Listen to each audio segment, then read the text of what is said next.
숙사발달 심리 이번 시간부터는 9장 사회인지 발달 첫 번째 파트인 자기 이해부터 자기 이해에 관련해서 살펴보도록 하겠습니다. 사회인지 발달은 크게 두 가지로 나눠지는데요. 그래서 첫 번째는 자기 이해, 그 다음에 두 번째는 타인 이해. 타인 및 사회, 나를 제외한 외부 세계에 대한 이해가 되겠습니다.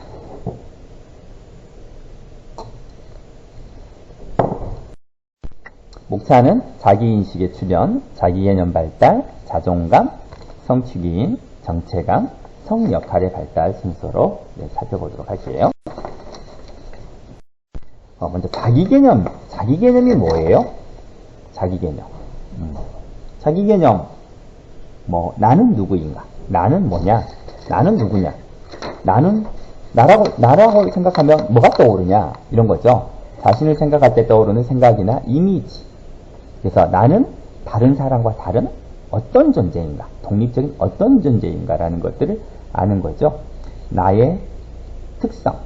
다른 사람과 나를 구분하는 것. 그게 어떤 나냐? 그래서 자기인식, 내적 자아의 개념, 자기 개념, 이런 것들로 이제 발달을 하는 겁니다. 그 다음에 이제 자기 개념을 갖기 위해서는 자기 인식이 돼야 돼요. 나와 다른 사람. 이거를 구별할 수 있어야 되는데요. 생후 6개월 이전의 어린아기는 자신과 환경을 구분하지 못하는 대상 부재 상태로 본다라고 했습니다. 이 메이어라는 사람들은, 그러니까 메이어라는 사람은 그때는 나와 다른 사람, 나와 엄마를 구별하지 못하는 대상 부재의 상태로 봤는데, 최근의 연구는 한 달도 되지 않은 신생아도 자신이 주변 환경과 물리적으로 구분된다는 걸 이해하고 시사하는 증거물들을 제시하고 있습니다. 그러니까 이미 한 달 정도 돼도 나와 외부 세계가 다르다는 것을 안다라고 요즘 하는 것이 최근의 연구입니다. 그래서 그것들을 어떻게 다른지를 이제 확인해 보면, 신생아는 자기 손과 다른 사람의 손이 뺨에 닿았을 때 반사의 차이가 있다고 합니다. 그러니까 자기 손이 닿았을 때는 아무런 반응이 없어요. 그러니까 우리가 입술 반사 했잖아요. 입술 톡톡톡 대주면 입으로 톡톡톡톡 빠는 그런 거 있는데, 아기들은 자기 손에 별로 반응하지 않는다는 거예요. 다른 사람의 손이 닿았을 때 반응을 더 많이 한다. 그 다음에 자기 울음과 다른 아기 울음소리에 대한 차별적 반응을 합니다. 자기 울음에 대해서는 별다른 것이 없는데, 다른 아이들이 울음을 막 울면 듣고 막 따라서 울기도 하고 막 합니다. 특히 아이들 많이 모여있을 때는요. 생후 2개월 때는 이제 모빌에 관련된 시험인데요. 발에다가 모빌끈을 이렇게 묶었어요. 그래가지고 발이 이렇게 발로 차면 모빌이 흔들린 거예요. 그러면 이제 아이들이 처음엔 잘 모르지만 나중에 그걸 금방 파악해서 발을 차면 모빌이 흔들리는 걸 아는 거예요. 그러면서 계속 아이들이 놀아요. 모빌을 가지고. 2개월. 3개월 때는 시각적 이미지를 인식한다고 합니다. 자기 신체적 움직임에 대한 시각적 이미지를 인식한다고 해요. 5개월이면 자신의 현재 신체 움직임을 지각할 수 있게 된다. 과거 움직임과 현재의 움직임을 구별할 수 있다라고 합니다. 영화의 자기인식에 관련된 실험인데요. 자신의 신체 움직임에 대한 인식, 3에서 5개월 된 영화에 대한 실험입니다. 그림과 같이 A와 B 있죠. 그래서 사진을 찍은 거예요, 동영상을. 그래서 관찰자의 시선으로 찍은 것과 아기의 시선으로 찍었고요. B는 이제 뒤집은 거예요, 화면을 뒤집어서 아기의 입장에서 사진을 찍었는데 화면을 뒤집은 거죠. 그러니까 좌우가 거꾸로 뒤집어지게. 그랬더니 아이들이 자기가 보는 모습엔 별로 관심을 보이지는 않은 거예요. 그래서 관찰자 조망이나 역전된 조망에 훨씬 더 많은 관심을 갖더라. 그걸 보면 이미 3에서 5개월 아이도 자기인식의 개념을 갖고 있다라는 증거다라고 제시를 하고 있습니다.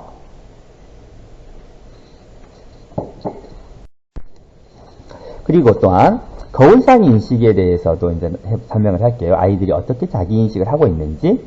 그래서 암스테르담 이제 연구를 보면 생후 3회에서 24개월 아이들에게 이제 아기가 모르게 코에다가 콧잔 등에 립스틱을 묻혀봤어요. 그리고 아기를 거울 앞에 놔뒀더니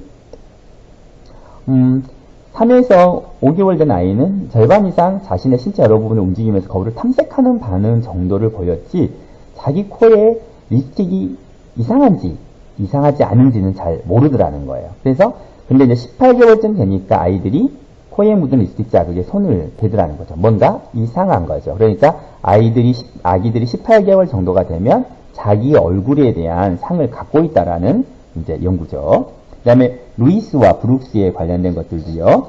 생후 9에서 24개월 아이들을 대상으로 연구를 했더니 15에서 17개월 아이들은 대부분 자신의 코를 이제 소수만 만졌고요. 18개월 이상 아이들이 대부분 자신의 코를 만진 거예요. 그래서 결론은 한 살 6개월, 즉 1년 반 정도는 돼야 자신의 얼굴을 완벽하게 인식한다라는 결론이 나왔습니다.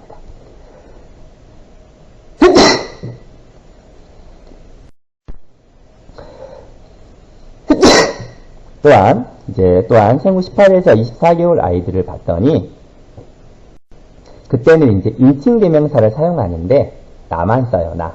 내가, 나를, 나가 이런 식으로 나. 자기에 대한 인식은 이제 해요. 그런데 현재에만 한정되어 있다는 거죠. 미래나 과거에 내가 뭐 했지 이런 게 아니라 나 뭐 한다. 나 뭐 내가 한다, 내가 간다, 내가 먹는다 이런 현재적인 것들만 이제 자기 인식이 가능하다는 거. 그런 것들도 보면 이제 증거를 보는데요. 2, 3세 아동은 자신의 머리에 붙어 있는 스티커를 뗍니다. 자신의 그러니까 모습에 대한 동영상을 보면서 이제 스티커를 떼는데 다시 또 2, 3분 후에 보여주면 그런 반응이 없더라는 거예요. 그런데 반면에 4세 아동들은 또 2, 3분 후에 보여줘도 또 뗍니다. 그러니까 자기 상이 거의 이제 확립이 됐다는 거죠. 그러나 오랜 시간이 지난 후에는 떼지 않더라는 거죠. 그래서 4세 정도가 지나면 자기 신체상이 확립이 되긴 하지만 아직까지는 완전하지는 않다라는 이제 결론이죠. 자기 인식의 발달에 기여하는 요인들이 있는데요. 어떤 아이들은 좀 더 빨리 발달을 하고요. 좀 늦게 발달한 아이들도 있는데 첫 번째는 인지, 그 다음에 사회적 경험, 그 다음 민감한 양육이죠. 인지, 너무 당연하게도 인지 능력이 빨리 발달한 아이들이 또 자기 얼굴에 대한 그 상을 정확하게 이미지로 형성할 수 있습니다. 그러니까 우리가 내 얼굴이 어떤 형식으로 되어 있구나, 도식을 내면할 수 있어요. 그래서 훨씬 더 빨리 심적 이미지를 형성하기 때문에 자기 인식을 더 빨리 하게 되고요. 그리고 다운증후군 아이들도 18개월에서 24개월의 정신 연령, 생활 연령이 아니고 나이가 아니고 정신 연령이 되면 구별할 수 있다고 합니다. 또 사회적 경험도 굉장히 중요한데요. 다른 사람의 얼굴을 많이 본 아이들이 자기 인식도 빠르더라라는 거죠. 그래서 침팬지도 많은 침팬지들과 함께 논 침팬지가 자기 모습, 거울에 비친 자기 모습을 인식할 수 있는, 그러니까 내 모습과 다른 침팬지의 모습을 인식할 수 있는데 고립된 침팬지는 구별을 잘 못하더래요. 그래서 사회적 경험도 매우 중요하고요. 또 민감한 양육, 그 내용은 적어놓지 않았는데 부모가 훨씬 더 아이에게 민감하게 반응하는 부모들이, 그러니까 아이의 반응에 민감하게 반응하는 부모들 있잖아요. 그런 아이들일수록 자기 인식이 훨씬 빠르더라. 그러니까 내버려둔 아이보다는 부모가 계속 발달을 시켜주는 그런 아이들이 더 빠르다라는 거죠. 또 자기 인식은 그냥 뭐 자기 인식으로 끝나는 게 아니라 이 사회 정서적인 발달에도 많은 영향을 미치는데요. 당혹감, 수치심 이런 것들은 자기의식 정서를 경험하는 데 기초를 둡니다. 그러니까 자기 인식이 굉장히 중요해요. 그래서 자기 인식을 해야만 부끄럽거나 당황하거나 이런 것들을 알 수 있습니다. 또 자기 인식을 해야 다른 사람의 얼굴 표정이라든지 행동을 이해할 수 있어요. 그래서 다른 사람의 정서를 이해하고 공감하는 데도 굉장히 중요한 역할을 하는 게 바로 자기인식이고요. 그리고 또래의 행동을 모방하는 데 즐거움을 느끼고 자기인식을 하게 되면서 자신과 타인, 자신과 다른 사람들 간의 차이에 민감해지고 이것들을 범주화하기 시작하는 거죠. 그러니까 자기인식이 되지 못하면 다른 사람과의 구별이 잘 되지 않아요. 그렇기 때문에 차이점을 모르게 되는 거죠. 그러면 여러 가지 범주화가 일어나지 않아요. 즉 연령으로 사람을 묶는다거나 성으로 묶는다거나 신체적 특징으로 묶는다거나 성격이 좋은 사람, 나쁜 사람, 또 능력 이런 것들을 묶지를 못해요. 근데 이런 것들을 범주적으로 묶지 못하면 자신의 능력도 얼마인지를 알 수가 없어요. 그래서 이런 것들을 묶어야, 예를 들어서 형이 나보다 잘하고 나는 형보다 더 뭘 못하고, 또는 나는 아기보다 더 잘하고 아기는 나보다 더 못하고, 여자하고는 어쩌고 남자하고는 어쩌고, 차이를, 신체 몸이 큰 아이들은 어쩌고 작은 아이들은 어쩌고, 이런 것들을 구별해야만 나의 능력을 제대로 알 수 있는데, 그런 부분들이 자기인식이 되지 않으면 어렵다는 거죠. 그리고 내적 자기의 출현, 즉 마음이론에 대해서 살펴보도록 할게요. 그러니까 자기인식, 겉모습을 보는 것도 굉장히 중요하지만 그 다음에 나의 마음속을 보는 것도 굉장히 중요하죠. 그리고 나의 마음만이 아니라 다른 사람의 마음까지 읽는 거. 아이들은 언제부터 다른 사람에게 보이지 않는 내적 자기를 인식할 수 있을까라는 건데요. 바로 그것이 마음이론입니다. 마음이론은 사람들은 다른 사람이 알 수 없는 마음을 가지고 있으며 마음이 사람 행동을 결정한다는 것을 인식하는 거예요. 그러니까 다른 사람이 알 수 없는 마음을 갖고 있어요. 사람들은 그렇죠. 그리고 그 마음이 행동을 결정하는 거죠. 그것을 이해할 수 있는 것이 마음이론. 사람들은 겉으로 드러나지 않는 마음을 가지고 있고 생각이나 바람과 같은 마음 상태가 어떻게 행동을 결정하게 되는지에 대한 지식, 이런 것들을 이해하는 것이 바로 마음 이론입니다. 그러니까 마음 이론은 상당히 고차원적인 자기인식이 되는 거죠. 마음에 대한 초기 이해 과정을 한번 살펴보도록 할게요. 2개월 정도면 이제 생물과 무생물, 즉 마음이 있는 것과 없는 것을 이제 아이들이 구별할 수가 있다고 하네요. 그리고 6개월 정도가 되면 사람들이 생물에 대해서 행동하는 것과 무생물에 대해서 다르게 행동을 하겠죠. 우리가 생물, 즉 집에서 키우는 강아지와 집에 있는 냉장고에 대해서 행동이 다르잖아요. 그런 것들을 아이들이 이해하고 구별할 수 있다고 합니다. 그리고 9개월쯤 되면 이제는 상대방을 아이들이 인식한다는 거죠. 그래서 손가락으로 대상을 지적하고 사람의 주의를 끄는 것. 저번 시간에 우리가 했을 거예요.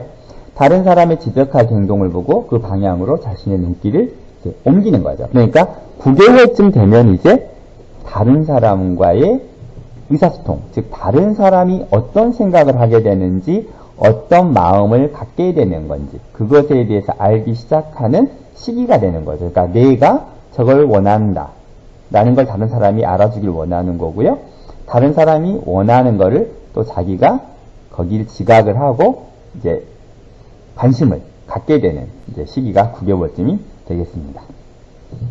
그리고 2, 3세가 되면 이제 언어가 충분히 이제 발달하기 시작을 하죠. 그래서 자신의 마음 상태를 말하기 시작하는 거죠. 내가 무엇을 봤다, 먹었다, 또 그런 지각적인 것들, 또 바람, 내가 뭘 원한다, 뭘 하고 싶다, 이런 거, 또 느낌, 내가 좋아한다, 싫어한다, 이런 것들을 느끼기 시작하고요. 그리고 내가 그런 마음을 가지면서 다른 사람도 그런 마음을 갖고 있다는 것에 대해서 이해하기 시작하는 거죠. 그리고 3세가 지나면 특정 사건이나 특정 상황을 본 사람은 그것을 안다는 것을 이해하는 거죠. 그러니까 같은 상황에 있었다면 같은 걸 아는 거죠. 그것을 아이들이 알기 시작하는 거죠. 그러니까 이제 나만이 아니라 다른 사람도 같은 경험을 했다라는 것에 대해서 동질성을 이제 어느 정도 조금씩 느끼기 시작을 합니다.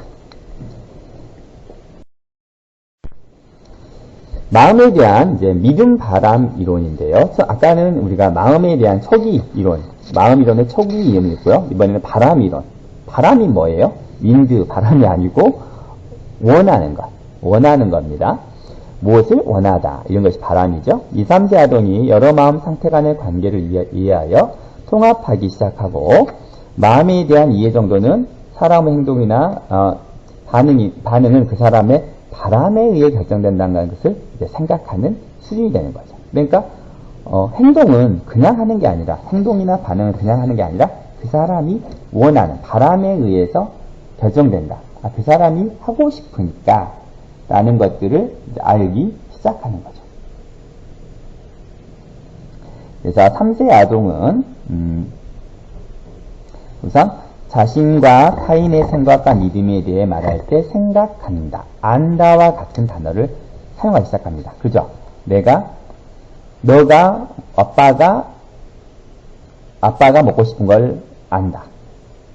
아빠가 어떤지 생각한다. 뭐 이런 말들을 쓰기 시작하는 거죠. 그리고 믿음과 행동 간의 관계를 이해하여 사람의 행동은 바람뿐만 아니라 믿음에 의해 결정됨을 이해하기 시작하는 거죠.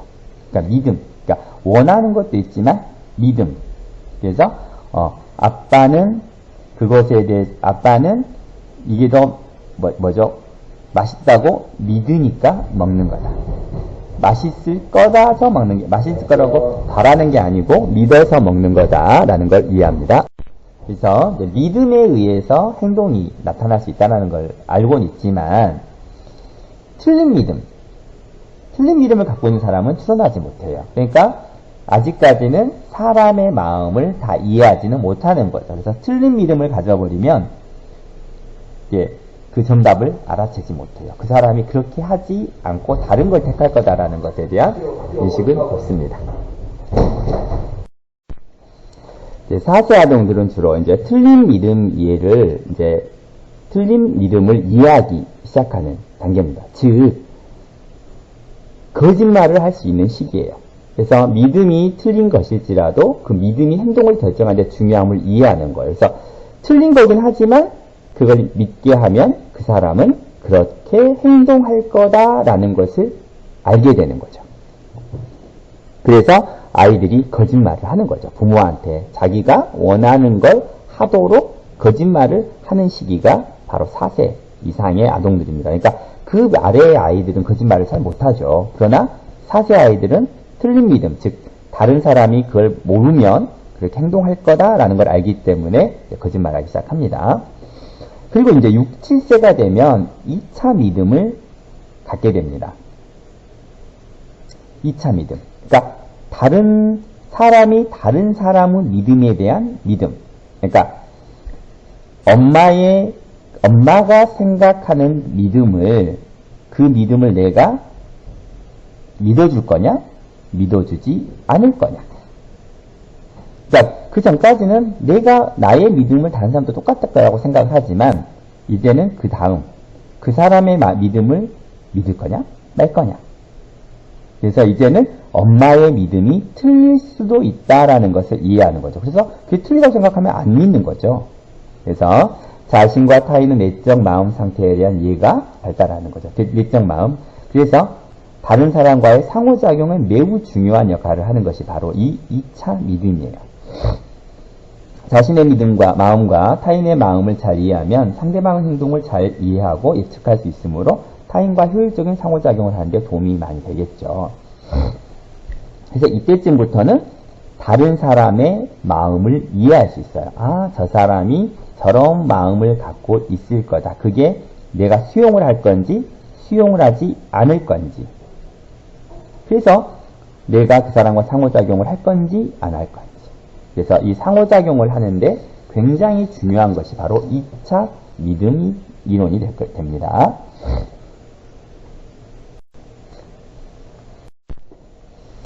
마음의 능력이 높은 아동이 사회적 능력과의 관계성에 대해서 이제 살펴볼게요. 가장 마음의 능력에 어려움을 갖고 있는 아이들이 바로 자폐 스펙트럼 장애 아동들이에요. 그래서 자폐 스펙트럼 장애 아들은 사회적 상호작용 능력과 의사소통 장애를 한꺼번에 갖고 있죠. 그래서 이런 자폐 스펙트럼 장애 아동은 지능이 더 낮은 지적장애 아동들보다도 틀린 믿음 과제를 더 통과를 못해요. 즉 다른 사람이 거짓말을 하는 것에 대해서도 그냥 그대로 믿어버리는 거죠. 그래서 자폐 스펙트럼 장애 아동들이 이런 마음이해 능력이 부족하기 때문에 다른 사람과의 상호작용이라든지 또 의사소통 능력에서 많은 어려움을 겪게 되는 거죠. 그리고 이런 마음이해 능력이 높은 아동들이 더 사회적 능력은 좋고요. 그래서 이런 아동들의 특징들이 보면 자기 혼자 노는 것도 있지만 대부분 옆에 아이들을 우리가 흔히 말하는 챙긴다고 하죠. 챙기거나 갈등을 해결하는 능력들이 높아요. 그래서 옆에 있는 친구에게 놀이를 권유하고 또 우리가 말하는 소꿉놀이 있잖아요. 소꿉놀이, 가장놀이. 그러니까 이런 것들을 할 때 역할을 잘 분담해줘요. 너는 뭐 하고, 너는 뭐 하고, 너는 뭐 하고. 그리고 또 슬퍼하거나 우는 아이들을 이렇게 잘 달래주는 거죠. 잘 위로해주고요. 또 친구들끼리 갈등이 있을 때 의견을 나누게 해서 문제를 해결해 나가는 능력들이 있어요. 그래서 마음이해 능력이 좋은 아이들이 굉장히 사회적 능력도 좋고 상호관계 또는 중재자, 조종자의 역할을 매우 잘합니다. 그런데 그렇다고 해서 그냥 인기가 높은 아동들이 높냐? 그런 거는 아닙니다. 인기 있는 아동이 무시당하는 아동, 또 양면적인 아동보다는 마음의 능력이 더 높지는 않지만 거부당하는 아동보다는 높다. 즉 인기 있는 아동이나 무시당하는 아동이나 양면적인 아동들도 마음의 능력에 별 큰 차이는 없는데 거부당하는 아이가 바로 마음의 능력이 가장 낮은 거죠. 그러니까 인기 있는 아동은 당연히 의사소통이 좋겠죠. 양면적인 아동들도 의사소통 능력은 별 차이가 없는 거죠. 없어요. 무시당하는 아이도 자기의 생각이라든지 이런 걸 충분히 말하지만 수용이 되진 않는 거죠. 그래서 이 아이는 별로 문제는 없지만 거부당하는 아이는 의사소통 자체를 사람들이 원하지 않는 거죠. 그러니까 배제시켜버리는 거죠. 아예 상황 자체에서. 그래서 거부당하는 아이가 마음 이해 능력이 가장 낮고 다른 아이들은 크게 차이가 나지는 않습니다. 인기 있다고 해서 아주 높고 인기가 없다고 해서 낮거나 그러진 않습니다. 또 마음이론에 영향을 미치는 몇 가지 요인들인데요. 가장 중요한 것이 바로 언어 능력이죠. 언어 능력. 그래서 언어 능력, 언어 정신 연령이라고도 하는데요. 언어 능력이 좋은 아이들일수록 마음 이론이 발달되어 있는 것을 볼 수 있습니다. 두 번째, 가장놀이. 가장놀이를 할 때 자기의 역할을 잘하는 아이들이 있어요. 어떤 역할을 줘도 아빠가 됐든 엄마가 됐든 아기가 됐든 친구가 됐든 어떤 역할을 줘도 굉장히 잘하는 아이들이 마음 이론이 발달한 아이들입니다. 즉 그리고 가장놀이를 많이 할수록 아이들이 마음 이론이 발달돼요. 왜냐하면 역할은 나의 역할도 있지만 다른 사람의 역할들을 내가 생각해서 말을 해야 되거든요. 그러다 보니 가장놀이가 마음 이론에 많은 영향을 주고요. 또 실행기능. 부적절한 반응을 억제하고 관련된 정보에만 집중하여 사고하는 능력. 즉 실행기능이 또 마음 이론에 발달 영향을 미칩니다. 즉 실행기능이 발달한 아이들이 마음 이론 또한 발달이 되게 되는 거죠. 또 마음에 대해 대화하는 경험. 그러니까 내 마음이 어땠다. 그때 기분이 나빴다. 왜 기분이 나빴냐? 이래서 기분이 나빴다.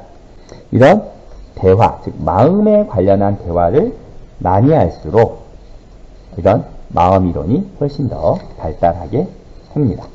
그래서 이런 것들, 그러니까 양육에 있어서 언어 능력, 가장놀이 능력, 실행기능, 마음에 대한 경험이 마음 이론 발달에 매우 큰 영향을 미치게 됩니다. 즉 앞에서 우리가 했던 것처럼 자기인식에 관련된 것들, 또 타인인식에 관련된 것들, 이런 것들이 이제 영향을 미치게 되는 거죠. 그래서 마음 이론이 굉장히 중요합니다.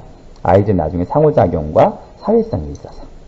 그래서 이번 시간에 여기까지 하고 다음 시간에 또 이어가도록 하겠습니다.